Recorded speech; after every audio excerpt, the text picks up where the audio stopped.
जोली चौन गहरे दोस्त थे। वे एक खूबसूरत नदी के किनारे रहते थे।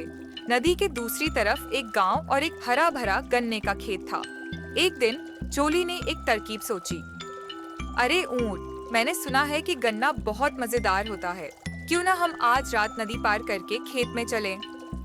झोली ने जोश से कहा।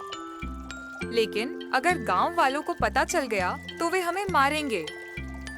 ऊंट ने चिंता से पूछा। अरे फिक्र मत करो, मैं सब संभाल लूंगा। बस तुम मुझे नदी पार करा दो।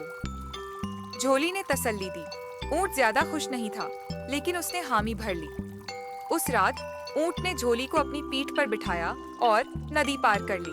वे खेत में पहुंचे और मजेदार और रसीले गन्ने खाने लगे। जल्द ही दोनों का पेट भर गया। मैं बहुत खुश हूँ, और जब मैं खुश होता हूँ तो मेरा गाने का मन करता है, झोली ने कहा। ऊंट कुछ कहता उससे पहले ही झोली ने जोर जोर से चिल्लाना और हवा में आवाजें निकालना शुरू कर दिया। रुक जाओ झोली, गांव वाले सुन लेंगे।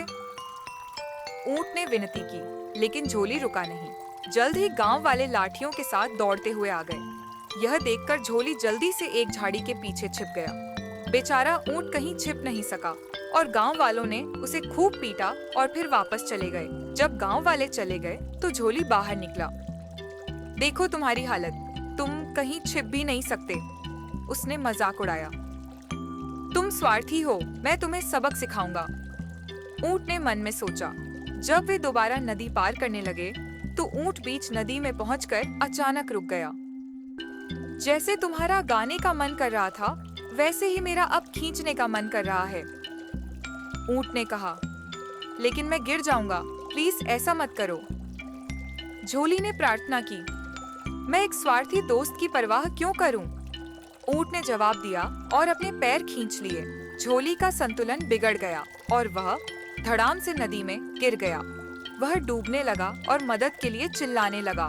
उस दिन के बाद झोली ने एक कीमती सबक सीखा।